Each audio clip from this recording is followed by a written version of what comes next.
What is going on, everybody? It's Carl here, and today we are going to be working on the Camaro again. We are going to be swapping over the stock front brakes to LS1 front brakes, you know, calipers, rotors, and different third gen knuckles that are modified to accept the fourth gen brake calipers. So, and I got all this from bigbrakeupgrade.com. Highly recommend them. They have a lot of swap parts for a bunch of different vehicles, so check them out. And also, I want to say real quick, the car show went good with the Camaro. I'll talk about that more later in a different video. I got some other things I need to talk about as well, so eventually I'll make that video, and you know, you'll know all the info. But for right now, let's get the car on jack stands in the front and get the wheels off and kind of start doing a little tear down. All right, so I got the front of the car on jack stands. I got the wheel off, and this is the pretty much first look we have here. So I think what I'm gonna do first, I'm gonna take the caliper off. We're gonna get that out of the way, and then I'll just hang the caliper off to the side. And when I'm ready to swap the hose over to the new caliper, I'll have this one hanging there, have the new one already mounted on, and do a quick swap so I don't lose a lot of brake fluid and I don't have to bleed as much, you know what I mean? So that's the plan, I think, that's what I'm gonna do. And then once we get the caliper off, I'll take this cap off, get the nut off, get the rotor off, and so we have more access to the bolt back here for the knuckle. And then we'll do ball joint and the tie rod here. So shouldn't be too hard. So we'll just start with this, probably do that. Ball joint, do the bolts, pull it out, and then kind of mount the new knuckle back in. Okay, so I got the driver's side pretty much all tore down, ready to swap over to the new knuckle that's right there. But I did come across one issue. I am gonna need a new ball joint. This one, when you move it, you can hear the grinding, and you know, when you move it back and forth, it just doesn't seem right to me. But anyways, also I'm replacing it. I did find a hole in the boot, and I'm gonna guess maybe that's why it's grinding a little bit. Water probably must have got in there. Where's the hole? Right there. There's like a little cut on the side. That is a solid hole, probably from when it got installed. As you can see when stretching out, it's a hole.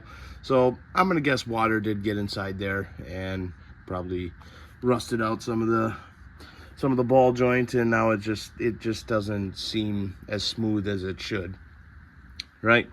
But that's okay. We'll do that, and then so we'll start tearing down the other side and get that all tore down, because it seems to be pretty easy. I mean, this didn't take long. I think the longest part was finding the right tools that I needed, but that's not hard. So we'll get the other side tore down and see if we need a ball joint on that side, but chances are I'm just going to do both at the same time and be done with it. Alrighty, so I got the passenger side all tore down, and it's kind of the same story on this side.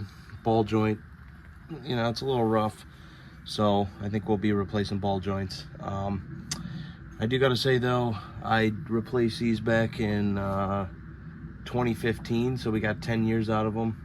So I think it's time to do them again. Okay, so continuing on, I had to go out and grab a kit from somebody I know to install these ball joints that I ended up getting. I got 2 new ones from Napa, and they'll work for now. They're cheap, and I just need them to last a little bit because, you know, obviously eventually I'm gonna go coilovers and tubular control arms and all that. So for right now, you know, this is just to get by, right? In a couple years, and then we'll upgrade all this stuff. So now it's time to kind of get this kind of going in the control arm, and then try to find exactly which attachments I need to pretty much press them in. All right, so I got one side done. I didn't show how I set up this thing. This ball joint, I had a lot of trouble with trying to get it to go in straight. Eventually I did get it, but I'll show you the setup on the other side of how I, all the attachments that I needed. And but for now, I'm okay with leaving the knuckle kind of sitting here. Definitely going to need a second person with probably a big pry bar just to help lift that control arm so I can shove the knuckle bolts through to get that bolted to the strut. But for now, I'm okay with leaving it here the way it is. So let's start on the other side. All right, so this is the setup I got, right? It's not entirely perfect. I wish this piece was just a little bit bigger, but since the top of the control arm is pretty round too, it doesn't exactly like to sit where it should to fully press in the ball joint and not have it going crooked. So what I started to do, I kind of just hammered it in just lightly just to get it started so it doesn't fall out on me when I'm setting this up. And what I'll do is I'll start turning the bolt a little bit, pushing it in, and I'll just have to watch where or how the ball joint is going in, and then if it's going in crooked, what I'll do quick, I'll just undo this. I'll undo the whole assembly. I'll hammer in the other side just a little bit just to get it kind of past that point so it's not really twisted in there, and then I'll reconnect it and it should go in at that time. So it took a little bit on the other side. It took like 3 times, and then before I realized I couldn't stop it from kind of going in crooked, I had to hammer the one side quick, just get it readjusted, and then it went in just fine. So we'll give it a shot though, see what happens. All right, so we got this side done on one try. I did have to take off the clamp real quick and kind of correct how it was going in on one side, just quick.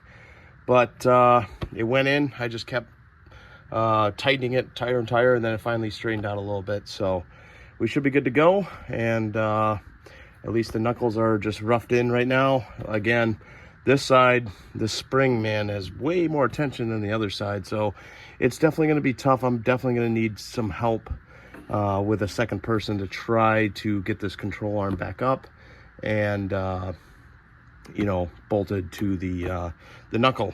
All right, so I think I'm going to end the video here, just doing those 2 ball joints. Was a lot of work. It was a lot of work. I have rarely done ball joints in my life, and really now a lot of these cars, you either can only buy the control arm or they have bolts-in ball joints, so it's very rare to do them now, if you know what I mean. But anyways, thanks for watching, everybody. I'll see you guys in the next one. Next video, we'll be finishing up the whole brake swap, so please like and subscribe. Again, see you in the next one.